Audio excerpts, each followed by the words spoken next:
Gracias a todos por vuestra asistencia y muchísimas gracias también a los que se unen con nosotros por streaming. Cedo ahora la palabra a María Puertolas, la subdirectora del museo, quien nos presentará a nuestra ponente de hoy, Emilia Calvo. Disfruten del ciclo.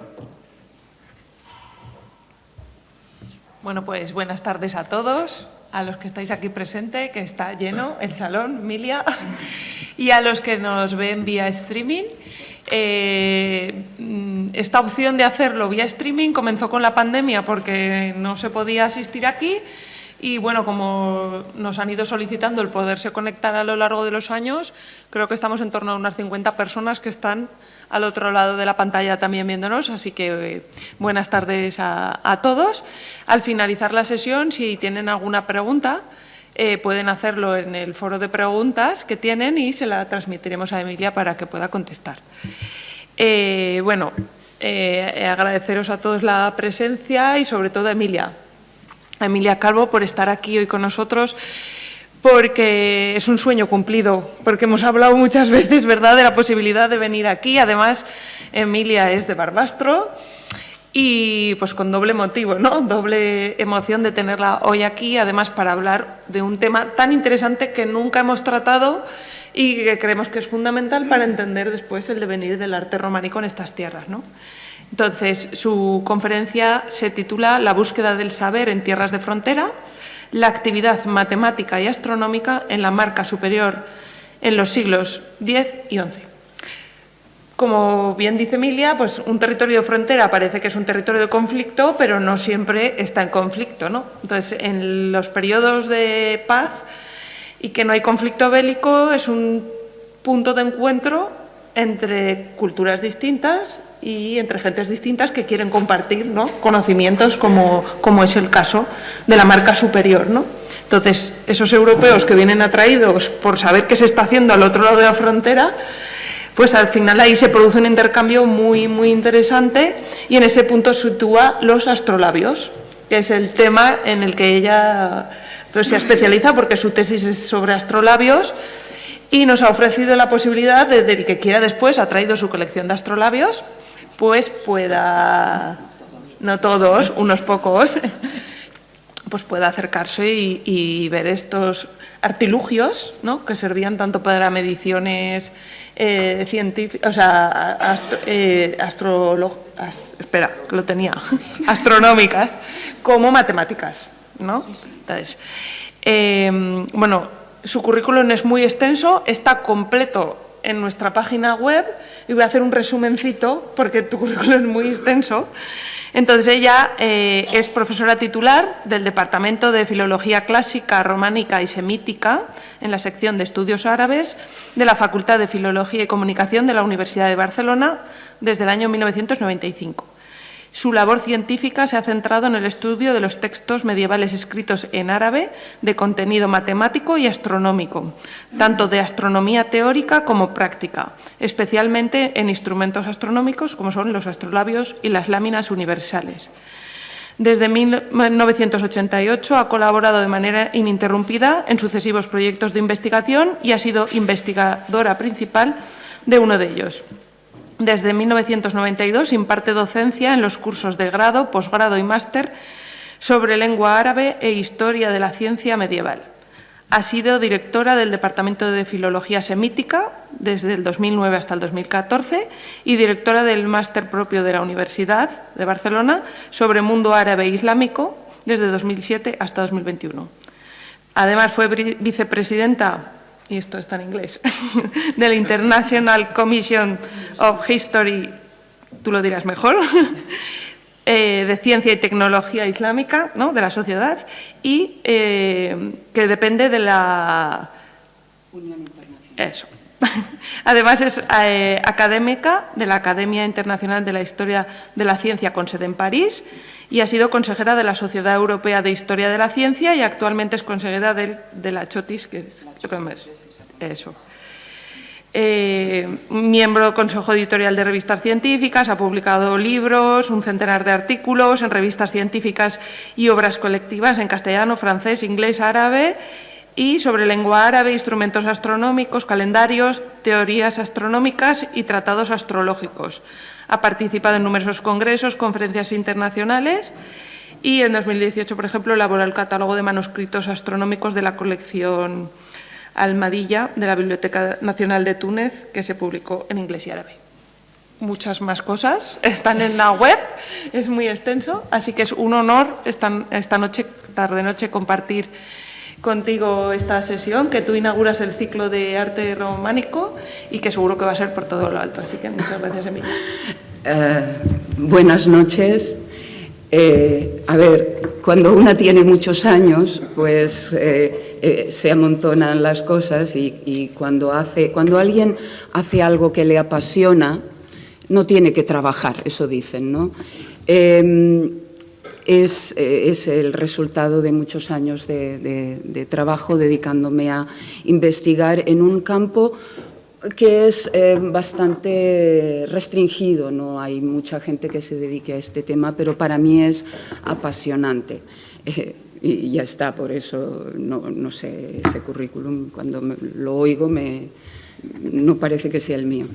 En primer lugar, quiero expresar mi más profundo agradecimiento a los responsables del museo y en especial a don Ángel, que fue profesor mío y resulta doblemente emocionante tenerlo aquí entre la audiencia, y a María, que fue la que me propuso hablar de este tema.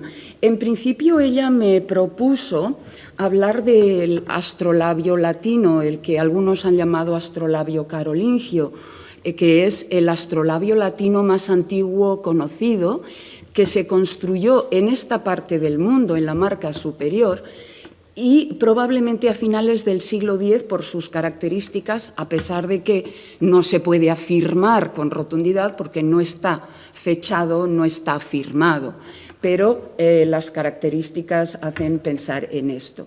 Pero yo pensé que, además de hablar del astrolabio, pensé hablar una hora sobre astrolabio, a mí perfecto, pero puede ser duro para la audiencia, y entonces pensé que podía ser útil hablar también del contexto en el que surge este instrumento, porque evidentemente este instrumento no surge de la nada, tiene todo un contexto social y cultural y político y podríamos dar más adjetivos, que es el que da lugar a este instrumento.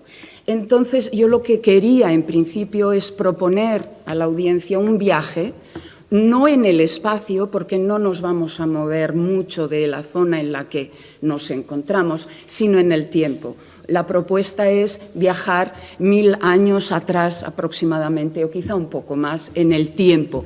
Ya sé que todos hemos estudiado historia y sabemos cómo era la situación, pero no está de más refrescarlo. Y una manera de viajar a lugares lejanos o a tiempos lejanos son los mapas. Tienen la ventaja de que no necesitas levantarte de la silla y no necesitas biodramina. Bueno, en este viaje igual sí, ya me lo dirán al final. Bien, ¿cómo estaba esta parte del mundo a lo largo del siglo X? He tomado unos mapas, estos no los he hecho yo, luego enseñaré uno que sí he hecho yo, pero estos están en Internet, los pueden encontrar. A principios del siglo X. Bien, toda la zona en la que nos encontramos formaba parte de lo que se llama Al-Ándalus. Y Al-Ándalus es la parte de la península que estaba bajo dominio.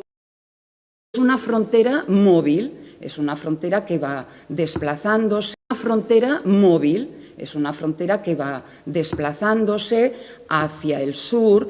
En el año 1000 vemos que toda esta parte ha sido conquistada, que se establecen condados. Aquí aparece el condado de Ribagorza, el condado de Barcelona, dependiente de los reyes francos, etc. Y que en el sur ha dejado de ser emirato para convertirse en califato, cuando Abderrahman III se proclama califa en 929, inaugurando un periodo de esplendor en Al-Ándalus, lo mismo bajo ese califa que bajo su sucesor, Al-Hakam II, que reina a partir del 961. Como ha dicho María, no no hay únicamente enfrentamientos. En los libros de historia se nos habla sobre todo de combates, de luchas, de incursiones, de captura de prisioneros, etcétera, de zonas conquistadas, zonas despobladas porque se ha expulsado a los habitantes, zonas que hay que repoblar. ¿Y qué pasa? Que en esas zonas que hay que repoblar se invita a mozárabes, cristianos, arabizados, habitantes de Al-Ándalus, a los que se les propone venir a habitar esas regiones. Individuos que son cristianos, pero que tienen conocimiento del árabe, conocen la cultura, conocen la historia, conocen la manera de fabricar cosas y que enriquece esa sociedad. Y esto es lo que nos encontramos en esos textos que no son los textos de historia política, ese tipo de actividad. En ocasiones tenemos suerte y están fechados, tenemos nombres, datos. En otras ocasiones el trabajo del investigador es andar buscando esos datos e ir desentrañando historias que hablan de cualquier otra cosa y que accidentalmente nos hablan de que trajo un astrolabio, por ejemplo, que es lo mío. Yo siempre terminaré volviendo al astrolabio. Ahora les presento el mismo mapa, pero desde el otro lado, desde el lado del Califato de Córdoba, con los nombres de las ciudades transcritas del árabe para que se puedan leer, pero en árabe. Valencia es Valansilla, Tortosa es Turtuja, Medinaceli es Madinat Salim. Y la frontera está estructurada en la marca superior, en árabe Thar al-A'la, la marca media y la marca inferior. Y esta parte del mundo es considerada la marca superior, que, como digo, es una línea que fluctúa y que, bueno, con el paso del tiempo y poco después, con la caída del califato y la disgregación de todo ese ámbito geográfico en pequeños reinos de taifas, pues ¿qué pasa? Divide y vencerás. El poder que pueden ejercer esos reyezuelos es mucho menor del que tenía el califa. Y, por tanto, es un momento en el que las conquistas cristianas avanzan quizá un poco más deprisa. Bien, ese es el entorno, el escenario en el que se desarrolla la historia que les voy a contar. Todo esto para simplemente situar el escenario. Y, como digo, voy a hablar del astrolabio latino del siglo X, el más antiguo conocido, que actualmente se encuentra expuesto en el Instituto del Mundo Árabe en París, pero también quiero hablar de los textos que se transmiten y que en esta época, el siglo X, siglo XI, se transmiten de una forma caótica, bueno, quizá exagero, pero poco ordenada. Nos encontramos con manuscritos en los que hay un montón de tratados fragmentados, intercalados con otros tratados, algunos de origen árabe, otros de origen latino, y es un trabajo considerable.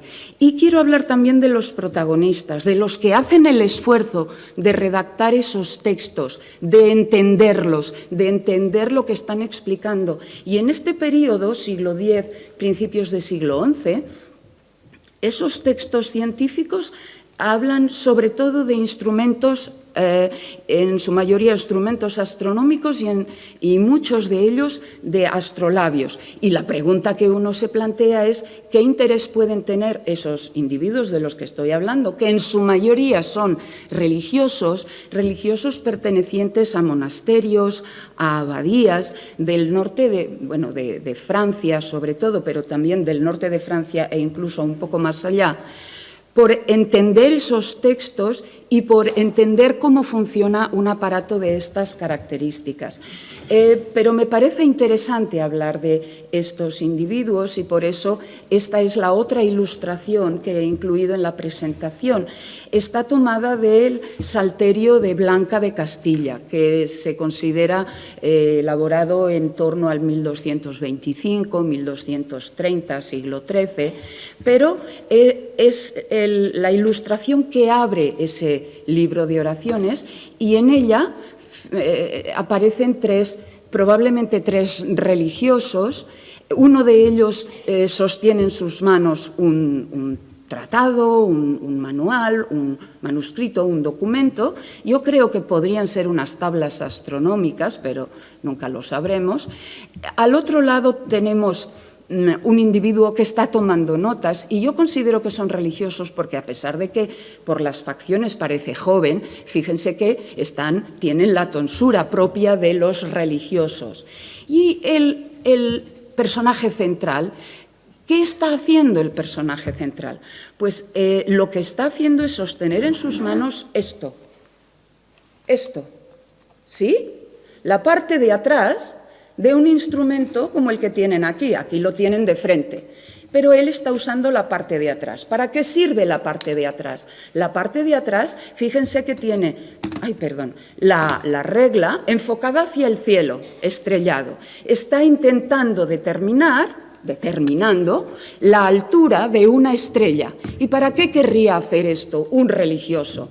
Pues una vez determinada la altura de esa estrella, localiza esa estrella en el otro lado del instrumento, en la faz, y la coloca según la altura que ha obtenido en las líneas que hay debajo de esta parte móvil, de esta parte que se mueve. Hay una parte con líneas graduadas en función de la altura de la distancia desde el horizonte pues hasta el cenit. Y una vez que tiene puesta la estrella elegida, la que sea, en ese sitio, con la regla, en el círculo externo puede saber qué hora es. Y ustedes me dirán, mucho trabajo, seguro, pero ¿cómo si no pueden medir el tiempo de noche? De día utilizaban relojes de sol, pero de noche eso no se puede hacer. Y eso es lo que se explica en estos tratados, y para esto sirven estos instrumentos, y de esto es de lo que quiero hablarles hoy aquí. Este es el mapa que yo he fabricado, porque me sirve para, si se quiere, bueno, pues entonces no lo abriré. Ya les digo, fabriqué un mapa con los lugares de los que proceden los religiosos de los que yo voy a hablar. Así que tendrán que imaginarse ustedes sus lugares de procedencia. Como digo, esta transmisión, estamos hablando del siglo X, e insisto, seguramente les habrán hablado de las traducciones latinas de textos árabes realizadas en el siglo XII, que son las que dan lugar al conocimiento de la ciencia árabe y al progreso, o contribuyen de algún modo al progreso de esas ciencias, matemáticas, astronomía. Pero estamos hablando de un periodo bastante anterior. Y el hecho es que en la Europa cristiana, al norte de Francia, pero también en el lago Constanza, en una abadía que hay en la isla de Reichenau, en la abadía de Reichenau, y en otros lugares aparecen textos que reproducen textos árabes, a veces no fielmente, y este es el trabajo que han tenido los investigadores que llevan un siglo intentando encontrarlos, las fuentes, pero sí conceptos, doctrinas árabes relativas al astrolabio, y hace unos años también se descubrió un corpus de textos que parece ser un poco anterior al de textos astronómicos, pero que versa sobre astrología. De ese no me va a dar tiempo a hablar, así que lo dejaremos para otro momento. Sabemos que hay también presencia de numerales árabes, y del ajedrez también me gustaría hablar del origen del ajedrez, pero tampoco me va a dar tiempo, ni de los numerales. Voy a hablar de los astrolabios y en concreto de ese que les he enseñado, el astrolabio latino conocido, que se considera construido en este periodo. Mientras tanto, ¿qué ocurre en Al-Ándalus? Estos son los hechos. Un investigador se encuentra con estos textos, intentan localizar las fuentes y resulta de una dificultad sobrehumana. Es el periodo en el que en Al-Ándalus se produce la madurez de la astronomía. En el siglo X surge un matemático y astrónomo que es autor de varias obras muy interesantes, pero para lo que nos ocupa aquí, lo que sí se ha constatado es que es autor de una tabla de estrellas con sus coordenadas estelares, que aparece reproducida en uno de esos textos latinos. Y esa tabla de estrellas aparece así, en el manuscrito 225 de la Abadía de Ripoll, que se conserva en el archivo de la Corona de Aragón. Me gustaría poder enseñarles el manuscrito, pero me temo que el Internet se me ha olvidado conectarlo antes y no nos va a dejar. Pero bueno, tampoco es demasiado grave porque tengo fotografías de todo. Si se fijan, los nombres de las estrellas que aparecen aquí dan las coordenadas, dan el signo zodiacal al que pertenecen y los nombres de las estrellas. Algunos puede que les suene, por ejemplo, pues está Aldebarán, que sigue llamándose así, pero la mayoría no. ¿Por qué? Porque son nombres transcritos del árabe. Es decir, existe este manuscrito. A principios del siglo pasado se pensaba que estaba redactado en el siglo X, ahora se sabe que es una copia posterior del siglo XI de textos elaborados previamente en el siglo X. Y de eso voy a hablar también. Pero no he podido resistirme a hablarles de una de las teorías que se esgrimen en los años 20 del siglo pasado para intentar explicar la aparición de esos documentos y de esos objetos, de dónde surgen y cómo. Se habla de embajadas, y es verdad, hay embajadas entre las diferentes cortes, la corte del emperador Otón I, la corte del emperador del Sacro Imperio y la corte califal, entre el emperador bizantino, la corte del emperador bizantino, la corte califal, los condes de Barcelona, que en este periodo están intentando independizarse de los reyes francos y, por tanto, envían embajadas al califa para que les apoye, y eso implica intercambios de tipo cultural, porque en una embajada se intercambian presentes, se intercambian libros, manuscritos de una cierta presencia y objetos como podría ser un astrolabio. De hecho, se habla de una embajada de los condes de Barcelona a la corte califal de Córdoba. Entre los presentes hay una historia de los reyes francos que 7 años después aparece traducida al árabe en el Cairo. Es decir, hay difusión, hay mucho más difusión de la que nos podría parecer. Una de las teorías propone que esto se produce en la embajada que envió a un monje desde Gorges, que está al lado de la ciudad de Metz, en el norte de Francia, a la corte de Córdoba. La historia es muy larga, hay unas anécdotas muy interesantes, si a alguien le interesa puede buscarlo, está en Internet. El caso es que él viajó a Córdoba y permaneció allí 3 años. Y en ese periodo, evidentemente, entró en contacto con la comunidad cristiana y con el obispo de Elvira, Recemundo. En árabe se le conoce como Rabia ibn Zaid, y es autor de un calendario litúrgico que forma parte de lo que se conoce como el calendario de Córdoba, juntamente con otro calendario de tradición oriental que se parecería a lo que, no sé si alguna vez han manejado el calendario zaragozano, donde habla de las lunas y de los periodos de siembra. Bueno, pues el calendario de Córdoba es una mezcla de las dos cosas. El calendario litúrgico, que es lo que un obispo tenía que hacer para establecer los tiempos de las oraciones, para establecer la Pascua, y por tanto, pues es lo que encontramos ahí. También entra en contacto con un judío que se llama Hasdai ibn Shaprut, que era médico personal del califa, que funciona también como embajador, es enviado a la corte de Otón en alguna ocasión, también ante los condes de Barcelona. Y lo que dice esta teoría es que a la vuelta al norte de Francia llevaría consigo documentos, manuscritos científicos, que son los que explicarían la aparición poco después, en el siglo XI, de esos tratados de astrolabio de tradición árabe en lugares tan alejados como Reichenau, que, como digo, está allá en el lago Constanza, en la parte alemana de ese lago. Es una teoría complicada y no parece que responda a la realidad, pero, como digo, no he podido resistirme a traerla aquí porque en el Paraninfo de la Universidad de Barcelona, no sé si han tenido ocasión de estar, pero si pueden ir al edificio histórico en Plaza Universidad y entran al Paraninfo, entrando a mano derecha se encontrarán con este óleo que representa, es posterior evidentemente, es del siglo XIX-XX, pero representa la recepción de Juan de Gors frente al califa Abderrahman III. Tenía que traerlo.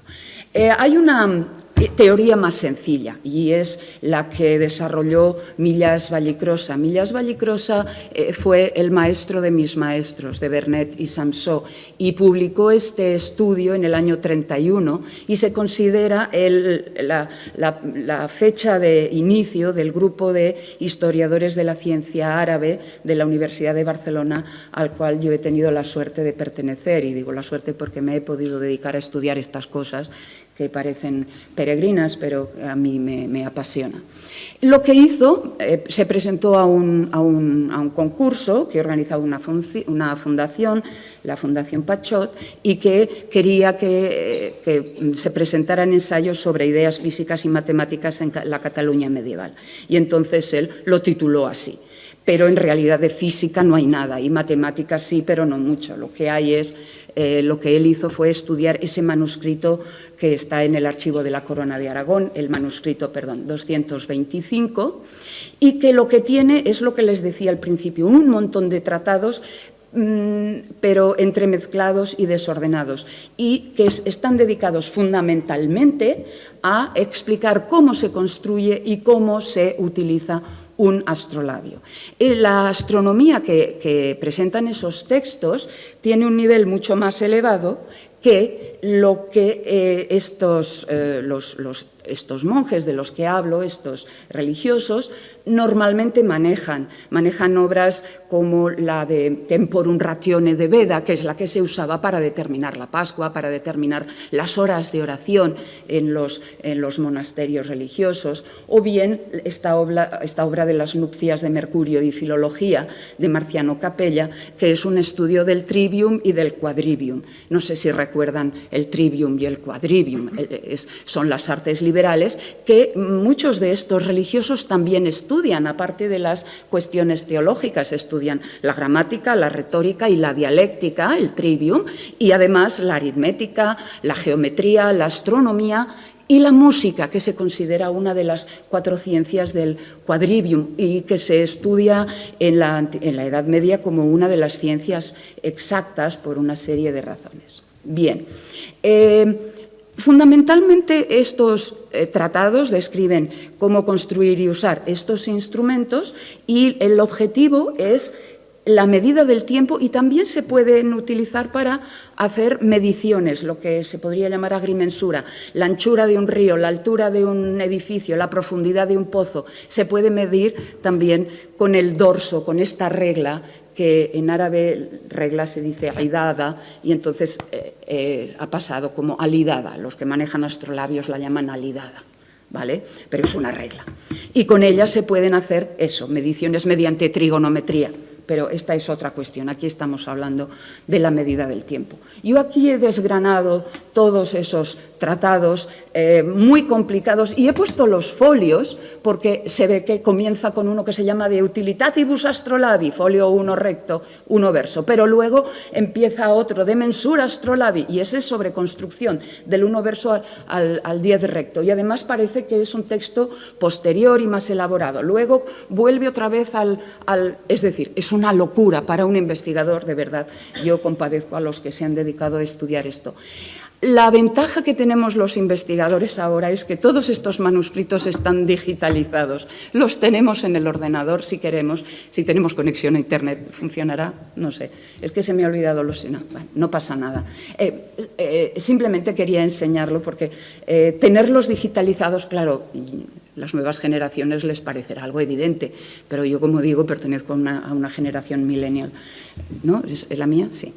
Bueno, el caso es que es un manuscrito que es un batiburrillo de cosas, pero sobre todo el hecho es que no pertenece al siglo X, como pensó Millás, pertenece al siglo XI, Y es probablemente, pues eso, la copia de otros tratados y en los últimos años se han estudiado otros manuscritos que contienen copias de estos mismos tratados y ha ayudado a entender un poco cómo se ha llevado a cabo la copia y la transmisión de estos textos.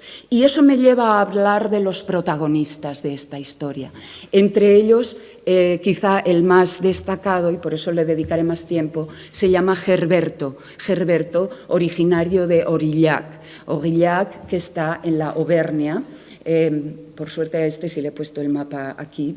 Y, bueno, la ciudad de Aurillac está ahí, ¿vale? Allí, ¿lo ven? ¿Sí? Vale.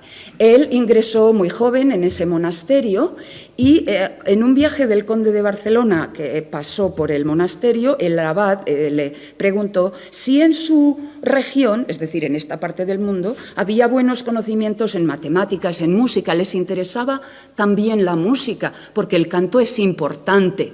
El canto y el canto gregoriano, la música. De eso sé muy poco, así que lo dejaremos a un lado. El caso es que pasó 3 años estudiando en Vic con el obispo Atón y eso le permitió tener acceso. Tampoco tenemos datos concretos. Lo que sabemos, lo sabemos a través de su biógrafo. Uno de sus discípulos, Richard de Saint-Remy, escribió la biografía de Gerberto, también a través de las muchas cartas que escribió Gerberto a papas, emperadores, obispos, arzobispos, monjes, traductores, condes, de todo tipo. También allí se puede encontrar información. Sabemos que viaja con el obispo Atón y con el conde de Barcelona, viajan a Roma, porque ambos tenían intereses por entrevistarse con el emperador y con el papa. Y lo que dice el biógrafo, quizá exagerando, pero yo creo que no, es que ambos quedaron impresionados por los conocimientos que tenía este joven monje. De tal modo que cuando acaban esos años, le proponen como maestro en Reims. ¿Lo he dicho bien, Nathalie? ¿Reims? Vale, gracias. Las escuelas catedralicias son también muy conocidas. Bien, pues Gerberto es maestro durante 10 años allí.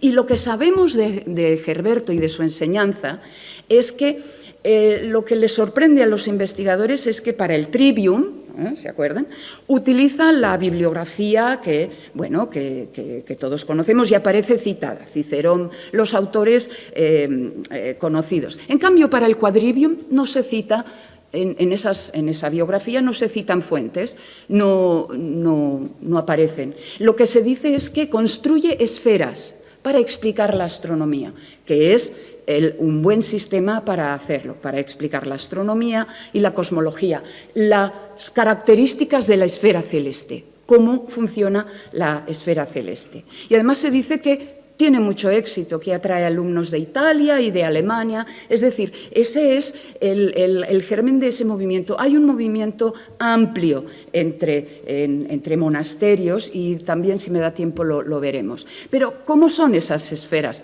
Bueno, de esto sí puedo hablar. Bueno, en principio he traído un globo celeste porque me gusta mucho, pero es muy posterior, es del siglo XVII y es de la otra parte del mundo. Pero no me negarán que es muy bonito y que además ayuda a entender cómo se explicaba la astronomía. ¿Qué tenemos aquí? Pues la esfera celeste vista desde fuera. Desde fuera, con las constelaciones, con las imágenes propias de las constelaciones, tal como nos llega de la mitología griega, ¿sí? Y además los círculos graduados. Uno es el ecuador celeste y otro es lo que los astrónomos llaman eclíptica, no elíptica, eclíptica. ¿Por qué? Porque es el único lugar donde se pueden producir eclipses. ¿Qué es eso? El zodíaco. Es decir, en un universo geocéntrico con la Tierra inmóvil, cuando uno no es consciente de que la Tierra gira sobre su eje de rotación, lo que ve es que todo el universo gira 360 grados cada 24 horas y el Sol sale, la Luna sale, las estrellas salen, los planetas salen. Es el resultado del fenómeno de rotación de la Tierra en torno a su eje, determinado por los polos norte y sur. Pero además, si no eres consciente del movimiento de traslación de la Tierra en torno al Sol, lo que aparece es que el Sol y la Luna y los planetas tienen otro movimiento, además de una vuelta completa en un año, 360 grados en 365 días y cuarto, poco menos de 1 grado cada día, ¿sí? Además, como el movimiento, el eje de rotación de la Tierra está inclinado con relación al plano de traslación de la Tierra en torno al Sol, lo que parece visto desde la Tierra es que el Sol cada día recorre, al hacer esa vuelta completa de este a oeste, recorre un paralelo diferente y se va moviendo. En el equinoccio está a la altura del ecuador, el día y la noche es igual en todo el mundo, en toda la Tierra. Y luego se va moviendo hasta que llega al trópico de Cáncer. Y en el hemisferio norte, que es el que nos interesa y les interesaba a ellos, tenemos el día más largo en el solsticio de verano, San Ramón, y la noche más corta. Y en el trópico de Capricornio, al revés. Eso es lo que quiere marcar ese círculo inclinado con relación al círculo del ecuador, el zodíaco, la eclíptica. Vale, este es porque me gusta. Este sí que es un poco posterior, finales del siglo XI, pero está construido en la península ibérica, en la Plana de Valencia, y así se llamaba este señor. Asahli significa del Sahles, en la Plana de Valencia. Y como ven, pues es lo mismo. Tenemos los dos círculos, el ecuador y el zodíaco, y además tenemos un soporte que puede funcionar como el horizonte para la latitud en la que yo estoy. De esto, si me da tiempo, hablaré más adelante. Ese es un tipo de esfera que probablemente construyó y manejó Gerberto y que quizá, probablemente, casi con toda seguridad, aprendió a hacerlo en la marca superior. Pero hay otro tipo de esferas, y aquí tenemos otro ejemplo de esfera más estilizado, pero muy útil para explicar cómo funcionan los círculos de la esfera.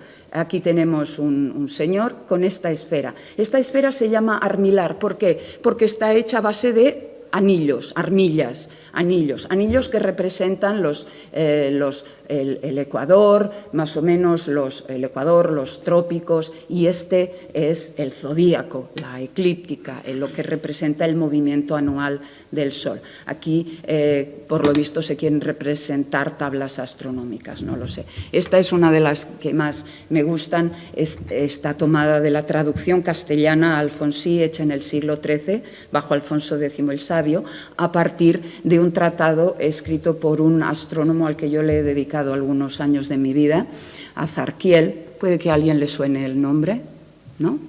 Bueno, que escribió en el siglo XI trabajando en Toledo.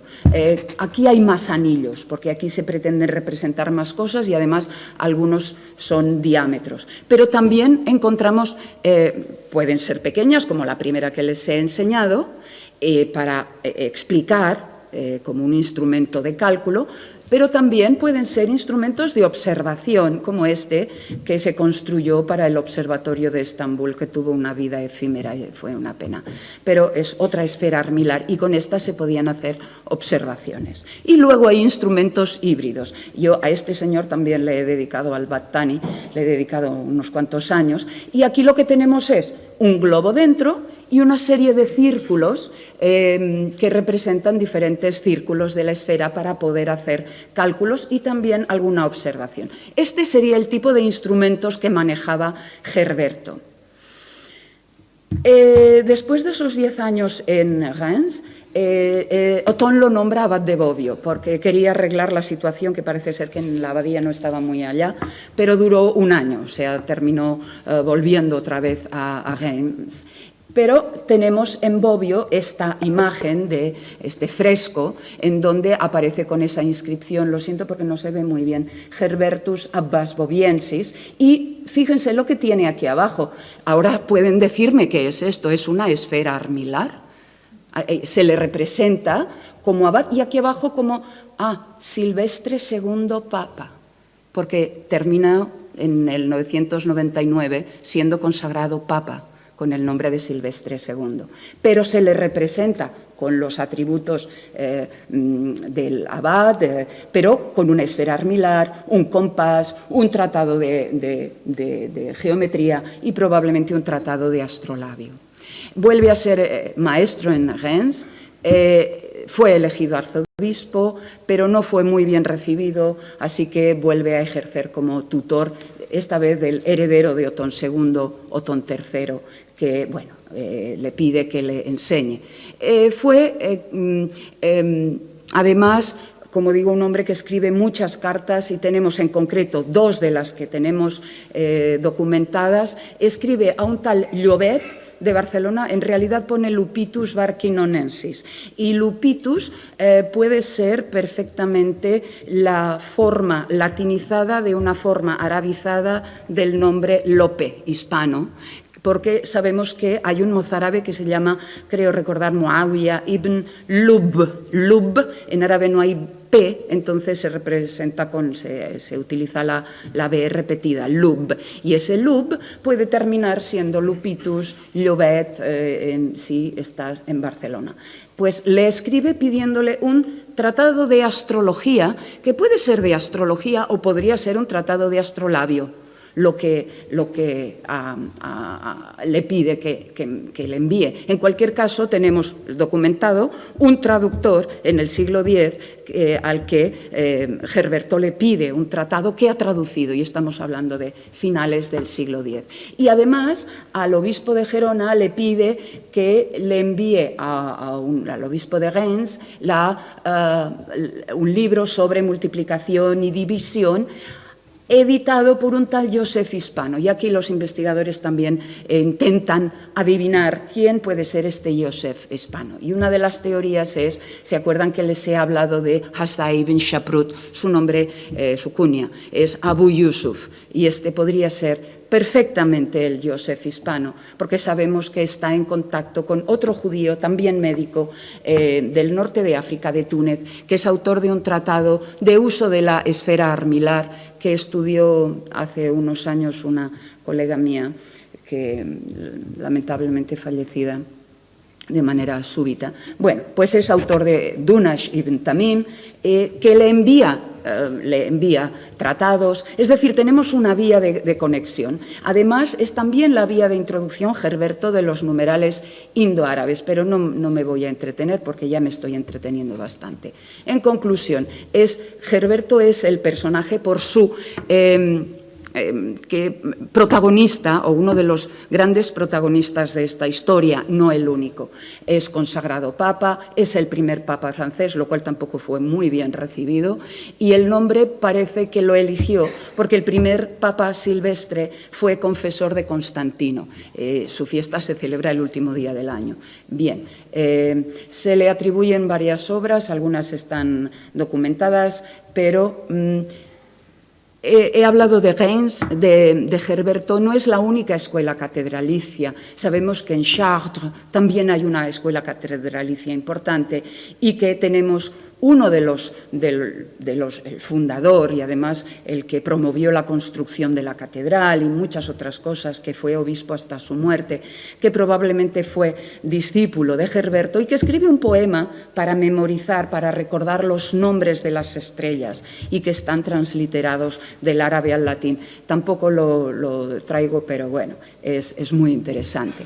Y, como digo, en ese momento yo he hablado de Gerberto porque es el más representativo, pero hay muchos otros que han ido siendo estudiados a lo largo del siglo pasado y el cuarto de siglo que llevamos en que sabemos que hay abadías, 2 abadías cerca de Orleans, 2 monasterios, Fleury y Mizzi, en donde se hacen copias de estos tratados que también se conservan en Ripoll, en el archivo de la Corona de Aragón.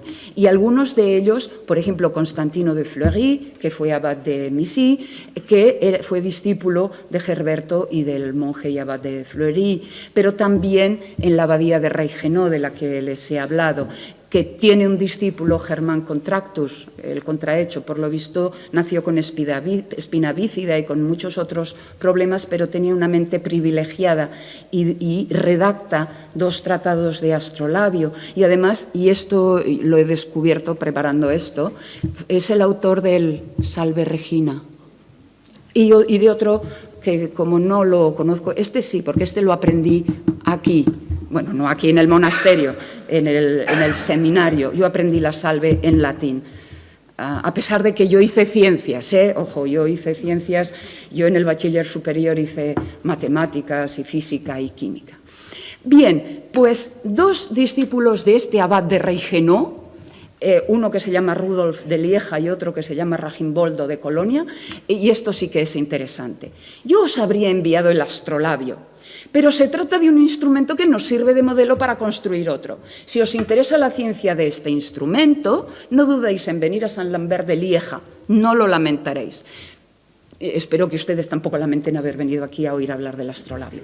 Pero si no sabéis nada de los astrolabios, verlos solamente no será de más utilidad que una tabla pintada a un ciego. Este es el mensaje. Es decir, no te lo envío. Ven y lo verás y te lo explicaré. Pero me parece interesante porque no solo se copian textos, se explican textos de los que otros toman nota de las explicaciones, mientras otros toman nota de las explicaciones, se copian los instrumentos, ¿vale? Y es el instrumento del que yo quiero hablar. Es, como digo, el astrolabio latino más antiguo conservado, construido en el siglo X y en esta parte del mundo. Pero como me parece que el conocimiento del astrolabio pues no es... Voy a explicarles un poquito, muy rápido, lo siento, no lo puedo evitar, en qué consiste un astrolabio. Este es el más antiguo latino conocido, les voy a enseñar. Este es el más antiguo, fechado y firmado hasta el momento. Es un astrolabio que hasta el año 17 no se conocía, no teníamos conocimiento de él. Apareció en Sotheby's, que es una casa de subastas en Londres, y actualmente son objetos de coleccionista. Independientemente de que sean instrumentos científicos, son objetos que aspiran a ser objetos artísticos, sobre todo los que se han conservado porque son los que probablemente se ofrecían a los gobernantes o se intercambiaban en esas embajadas. Bien, este está fechado en 1020 y está firmado. El constructor es un afamado constructor de instrumentos del siglo XI. Y, bueno, lo malo es que la red no es original porque tenía la mala costumbre de construirlas con estas, en lugar de tan gruesas, mucho más finas, y al usarlos se rompían.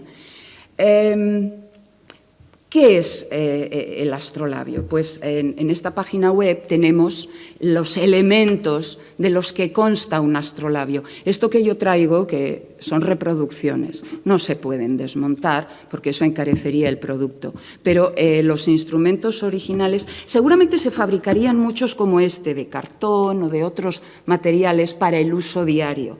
Pero se tienen que desmontar rápidamente, es decir, sin que cueste demasiado, pero luego tienen que quedar bien fijados, porque la idea es poder intercambiar esas láminas, porque en cada una de ellas lo que se representan son las coordenadas para una determinada latitud. Por tanto, este sistema es muy práctico para poder hacerlo. Y la pieza que lo une todo es el pasador, que normalmente se llama caballo y se construye con esa forma de silueta de cabeza de caballo.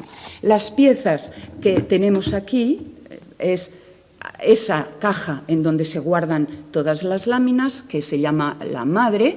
El elemento de suspensión es muy importante porque si queremos hacer observaciones, el instrumento tiene que estar completamente perpendicular y, por tanto, es un elemento importante. Las láminas que se albergan en el interior de la caja y que pueden... En los instrumentos primitivos había 3 planchas con grabados a cada lado, total 6, más el de la madre, 7, que representaban los 7 climas tolemaicos. Y me dirán, ¿y eso qué es? También, si me da tiempo, lo explico, los climas. Y la araña, que es lo que va superpuesto, se llama araña por ese aspecto, también se llama red. Y finalmente, lo que antes les he comentado, la alidada de pínulas. ¿Qué son las pínulas? Son los visores, lo que permite lanzar una visual. Ya saben, 2 puntos determinan una línea recta, pues 2 agujeritos permiten asegurar que hacemos bien la medición de la altura. Como digo, los primeros astrolabios en Al-Ándalus, como este ya no, este es posterior, se construyen con una lámina para cada uno de los 7 climas tolemaicos.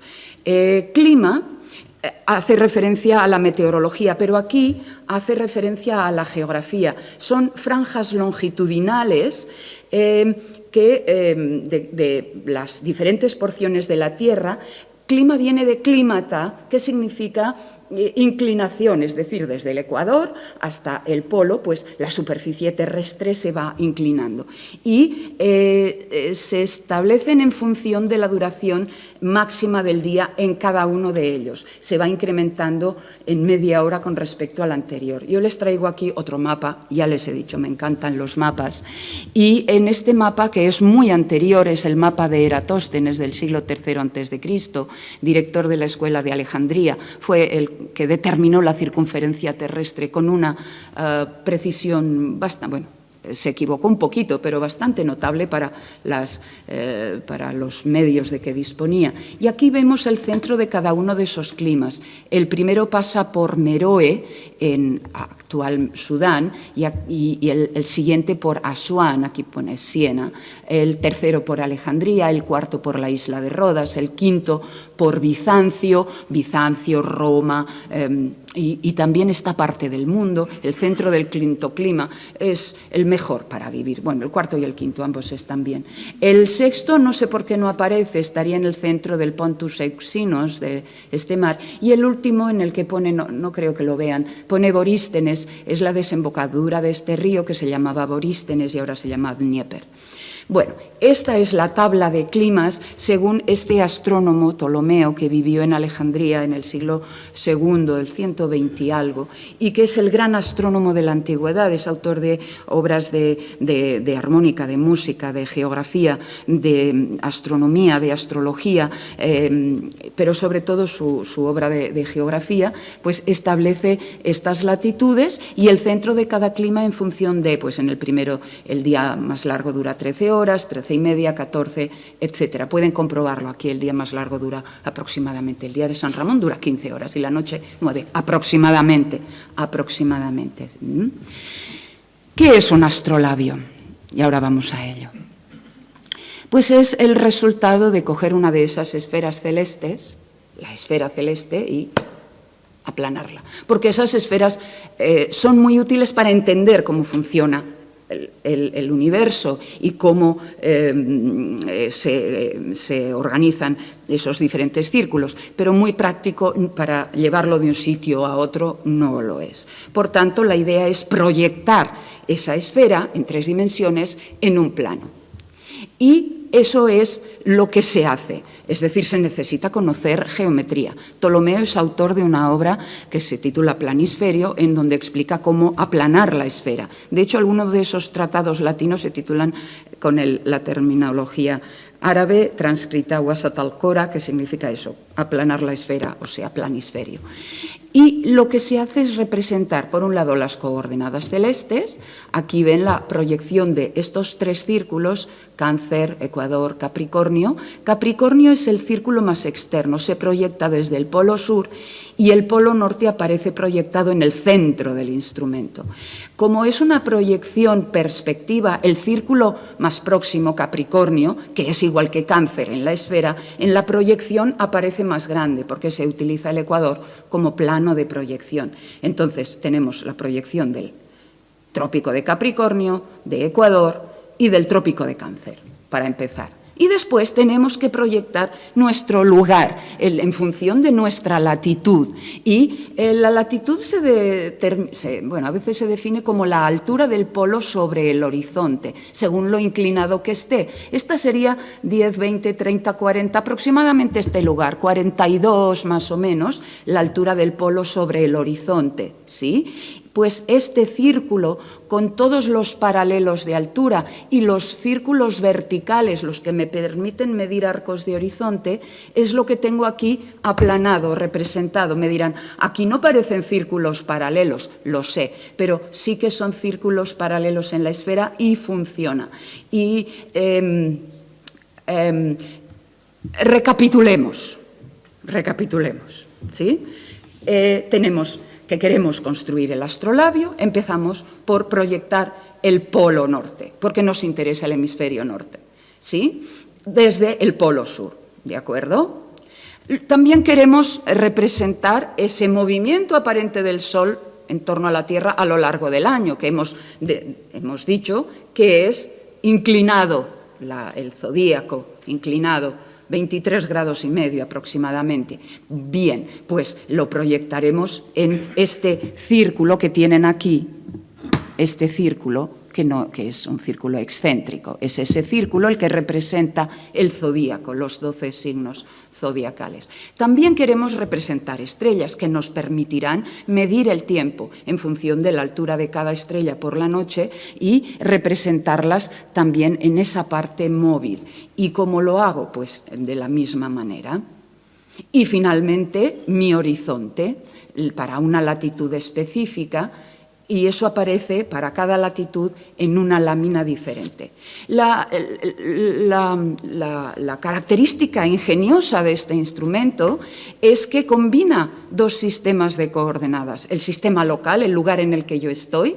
Recuerden, la proyección del polo norte es el centro del instrumento y la altura del polo sobre el horizonte es el círculo que corresponde a la latitud que me interesa en este momento. Y esto es la latitud, la altura del polo sobre el horizonte. Y a 90 grados del horizonte tengo el cenit. Cenit viene del árabe y significa el camino de la cabeza, cenit, ¿vale?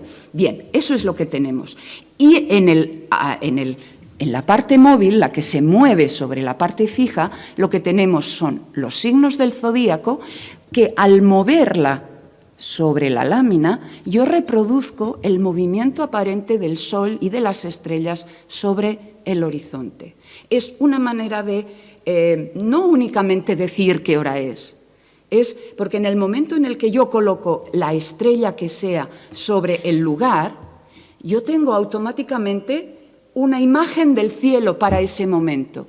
Es una manera de representar lo visible y lo invisible, de poner todas las cosas en su lugar, poner el reloj en hora, decía mi maestro. Seguro que han visto en museos astrolabios desmontados y, bueno, la idea es que todos estos elementos, las láminas, se albergan dentro de la madre y sobre ellas se coloca la red, que es la que gira para reproducir el movimiento aparente del Sol y de las estrellas sobre el horizonte. ¿Para qué? Para poder determinar el tiempo.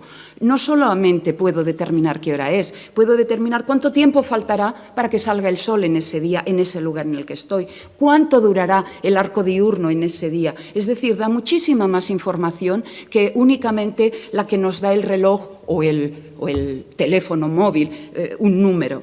Porque el tiempo, ¿qué es el tiempo? Es algo bastante difícil de definir. Bueno, yo digo, nosotros somos tiempo y es lo único que tenemos, pero es una manera de salir del paso. Si conocen alguna otra, mejor pues eso. Recapitulando. El sistema que se utiliza para proyectar, es decir, no es algo hecho al azar y no es únicamente una cuestión estética, es un instrumento científico y es el resultado de un trabajo de geometría que aparece también en esos tratados. El resultado de proyectar mediante ese sistema de proyección estereográfica desde el polo sur, porque lo que nos interesa es el hemisferio norte. ¿Qué ventajas tiene esa proyección? Pues que los arcos de círculo se proyectan como arcos de círculo y que los ángulos en la esfera se proyectan también como ángulos equivalentes en el instrumento y eso permite hacer cálculos con una precisión bastante notable si el instrumento está bien construido. Bien, ¿cuánto tiempo me queda? Vale, en un cuarto de hora les presento, antes del instrumento físico que se conserva construido en metal, tenemos también un manuscrito y también está digitalizado porque la Biblioteca Nacional de Francia tiene, no sé si todos, pero muchísimos, yo los que he necesitado consultar están digitalizados en una página que se llama Gallica, y es muy fácil y muy accesible y es una maravilla. Por si acaso no se conectaba, también tengo unas ilustraciones. Lo que tenemos en ese manuscrito latino es un tratado en donde se explica cómo se construye con los diagramas, con geometría euclidea para trazar esos círculos concéntricos y al final cómo se usa y al final ilustraciones de cada uno de los elementos. En este caso, este es probablemente el astrolabio andalusí más antiguo. De hecho, tenemos el nombre del constructor, no sé si alguien en la audiencia puede leer árabe, pero aquí se lee bastante claro, Amal, trabajo de Khalaf ibn al-Mu'ad. No sabemos quién es, no aparece documentado en ningún otro sitio más que en este manuscrito latino que se conserva en la Biblioteca Nacional de Francia, pero que después de todo el texto latino, las ilustraciones que nos ofrece son estas. Esta es la araña en la que no se ven muy bien, los nombres aparecen latinizados, los nombres de las estrellas que representa cada uno de esos índices, el extremo de cada una de esas uñitas. Y por si acaso no ha quedado claro, les pone una letra A, B, C, D, E, F, G hasta... Y luego pone el listado de todas esas estrellas. Es importante que quede claro cuál es cada una. En el dorso tenemos también otro diagrama importante. Se llama calendario zodiacal. No es un nombre muy imaginativo. ¿Qué tenemos? Pues tenemos los meses del año.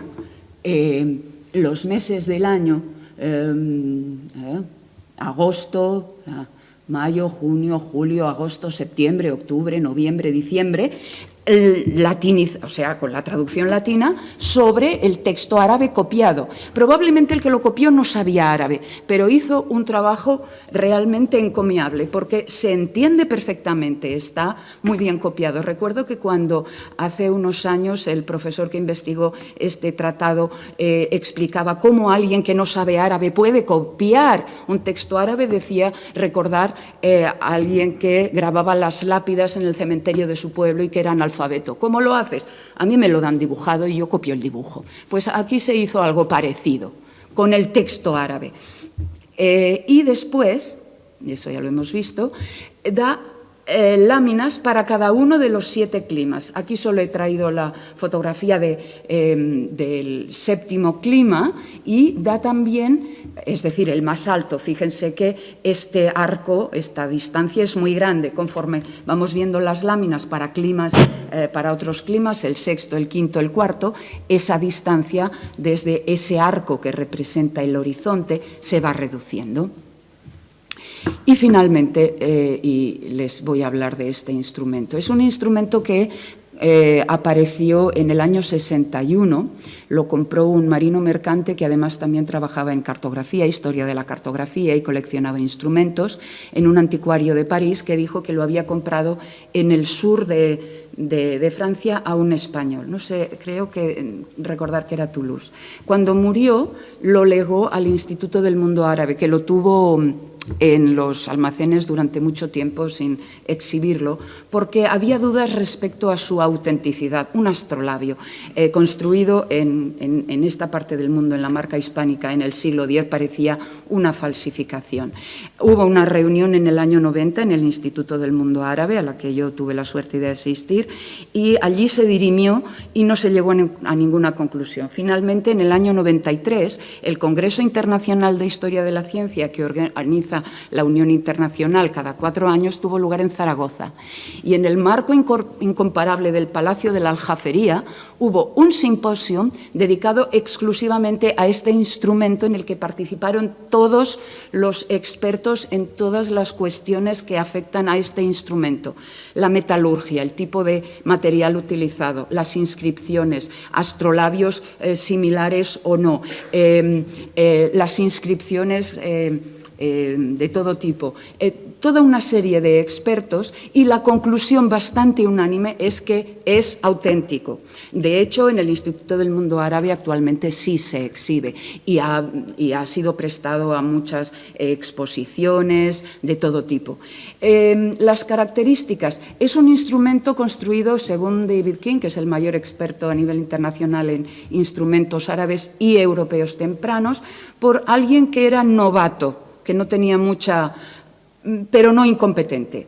Por ejemplo, la corona no está graduada y debería estarlo para poder hacer mediciones. En el dorso tenemos el calendario zodiacal con los meses y sus subdivisiones y el zodíaco, de tal manera que si colocáis la regla puedes identificar en qué grado de qué signo estás según el día del mes en el que estés. Una característica curiosa son los nombres, no sé si se puede ver, Mayas, Junias, Julias, que no es, creo que tengo, sí, que no es lo más habitual.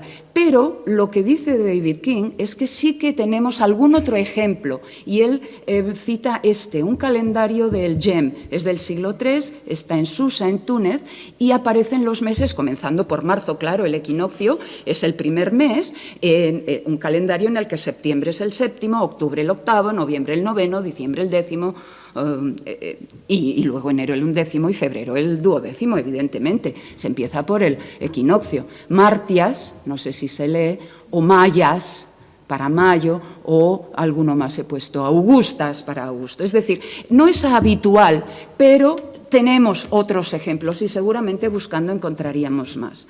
La araña del astrolabio tiene unos cuantos índices para estrellas, pero no parece que quisieran poner los nombres de las estrellas, no se atrevieron.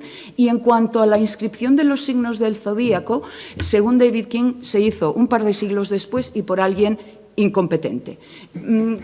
Sí, por cómo está escrito. Bueno, David King es bastante expeditivo en estas, no se anda con rodeos. Por ejemplo, en Capricornio, las dos primeras letras parecen de otra mano, o Pisces, que ni siquiera pone Pisces, pone Rises, tampoco es algo que hayan encontrado en otras fuentes. Y lo que llama la atención, y David King lo atribuye a un castellano parlante, es que Virgo aparece como Virgo, y que eso implica que quería marcar que la G tiene sonido débil, no fuerte, como si tuviera detrás una E o una I, no Virgo. Y entonces va y pone una U delante de una O, que no tiene mucho sentido. Es decir, hay algunas cosas que no funcionan muy bien. Tiene, como he dicho, dos planchas con grabadas para latitudes en los dos lados, más la de la madre. Y aquí aparece el valor de la latitud. ¿Y alguien me podría decir qué le sugiere esa L y esa V como valor de latitud? No, es el valor para la latitud del lugar en el que está construido.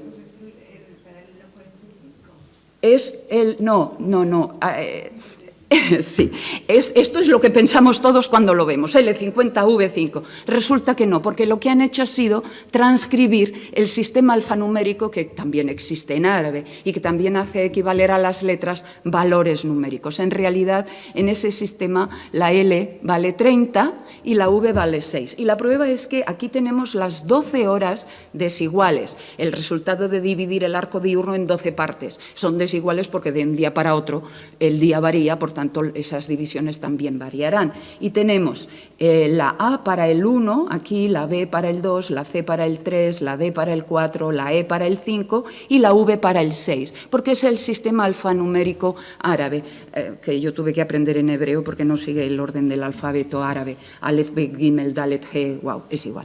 Son cosas mnemotécnicas. En fin, la lámina, fíjense que aquí no se ha atrevido a trazar más que los paralelos, no las líneas verticales para poder medir arcos de horizonte. Eso sí lo ha hecho en otra lámina y esta es la que siempre ha llamado la atención de los investigadores. ¿Por qué? Porque además de que están trazado todo el sistema de coordenadas, tiene la inscripción, no se ve muy bien, aquí se ve un poco mejor, MA, es 41 y la L, otra vez, son 30.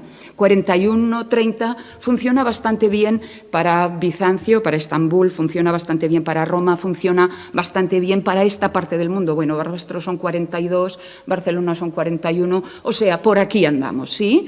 Pero pone Roma et Francia y esto es lo que volvió locos al principio a los investigadores. En ese congreso del 93, mi maestro Samso, que de eso sabe, de fuentes árabes, explicó que esto es una transliteración, una transcripción probablemente de Rum, que es el término que usan los árabes para los romanos de Bizancio. Siguieron llamándolos los Rum, porque es el Imperio Romano de Oriente.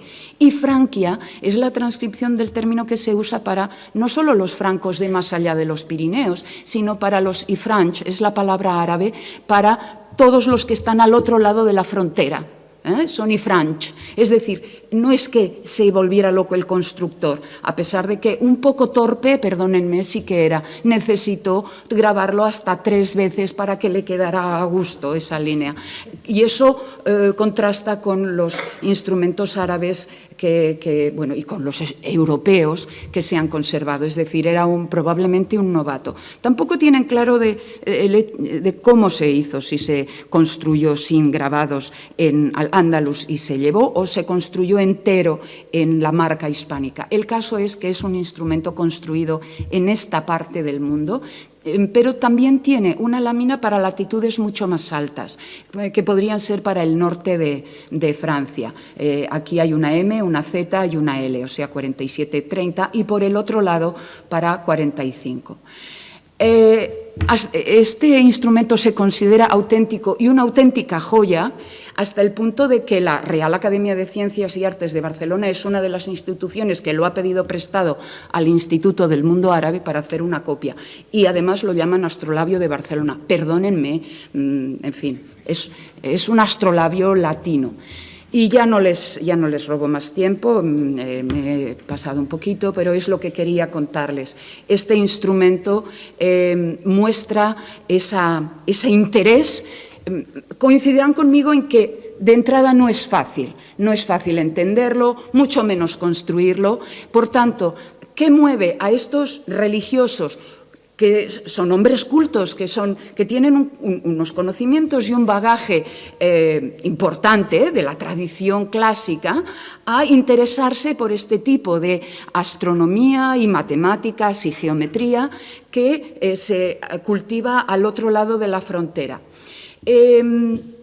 Esta es la pregunta. Evidentemente porque probablemente les ofrecía unos resultados más ajustados y porque también les ofrecía esa dimensión de la que les hablo, esa capacidad de poner el reloj en hora y de saber el lugar que ocupa tu lugar en el cosmos, de algún modo. Algunas reflexiones y con esto ya acabo. Lo que parece claro es que los reinos cristianos de la península ibérica y sobre todo los pirenaicos, los que están al sur de los Pirineos, son los que ejercen esa función de puente entre Al-Ándalus y Europa. Además, parece claro, constatado, que esa transmisión comienza mucho antes de lo que durante mucho tiempo se pensó, comienza en el siglo X de una manera restringida y luego se extenderá, que se difunden tratados y de una forma un poco atípica, porque es lo que digo, parece que alguien que puede leer árabe, y eso podían hacerlo mozárabes, y en ocasiones son judíos que pueden leer árabe y lo traducen al romance, y entonces es un cristiano quien hace, o un religioso, la conversión del romance al latín. Y hay quien define el astrolabio como un instrumento estratégico, considerándolo como ese agente de lo visual porque es mucho más visual que un texto. Por tanto, hay una transmisión que no es únicamente teórica, que no es únicamente a través de textos. El objetivo no es copiar literalmente esos textos de una manera erudita, es aplicarlos, es utilizarlos. Y entonces toman los textos, los leen, los entienden y alguien va tomando notas y elabora un resumen o algo que se parece a un resumen. Pero además también es un testimonio de que todavía conocemos muy poco, hay que investigar todavía mucho más respecto a este pasaje de su introducción en Europa, que evidentemente hay diferentes canales, las embajadas, que son la ocasión oportuna para hacer un presente de estas características, pero también los canales monásticos, porque allí hay un interés genuino, porque los utilizan, porque los copian los textos, pero copian los instrumentos, ilustran los textos con imágenes de los instrumentos. Herberto se le atribuye una frase, si non è vero ben trovato, que dice que el astrolabio es un regalo del cielo que sirve para regular la celebración del oficio divino. Recuerden que Herberto llegó a ser papa. Y con esta anécdota, a mí me gustan las anécdotas, están muy en la tradición árabe. Un poco más tarde, en el siglo XII, Abelardo y Eloísa, que tienen una historia fantástica y la pueden encontrar en internet si no les suena, llamaron a su hijo Astrolabio. Bueno, por su naturaleza simbólica, porque representa el universo a escala. Esto es un astrolabio, es una representación matemática, geométrica, científica del universo, de la creación a escala. Y me parece que ya está, no quiero entretenerles más.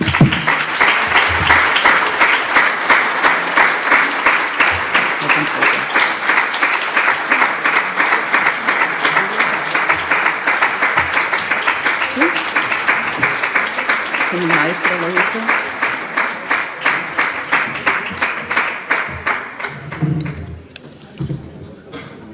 Bueno, pues muchas gracias, Emilia. A vosotros. Hemos aprendido un montón de algo que, bueno, que no es fácil de asimilar, pero... No. De hecho, hay otra anécdota que se cuenta de que Abderrahman III tenía una esclava muy espabilada que sabía de aritmética y entonces la envió con uno que enseñaba a manejar el astrolabio para que aprendiera y tardó 3 años y era espabilada.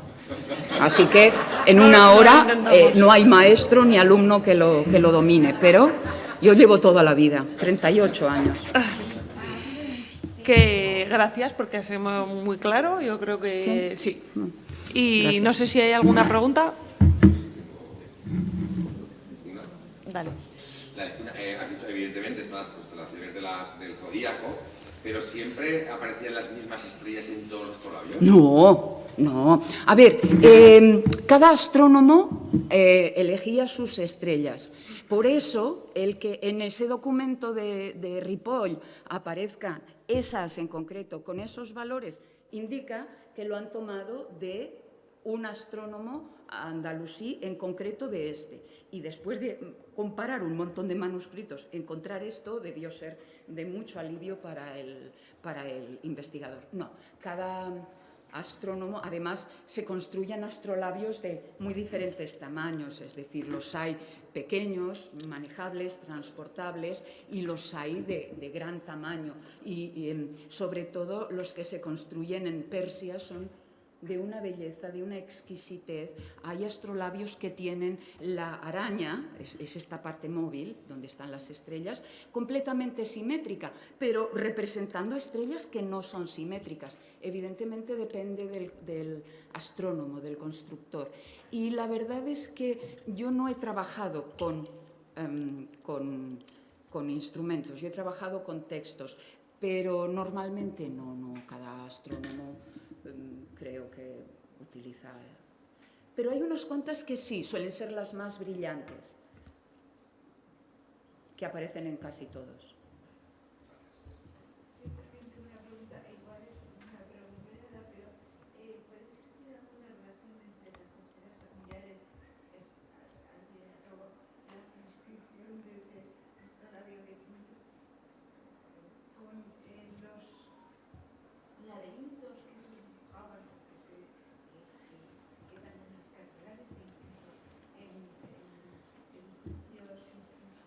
A esa pregunta no voy a poder responder porque, lamentándolo mucho, yo de historia del arte no, es decir, lo mío son tratados, o sea, claro, yo soy filóloga, yo me he dedicado a trabajar con textos, entonces no te lo sabría decir. Es cuestión de buscarlo, no lo sé.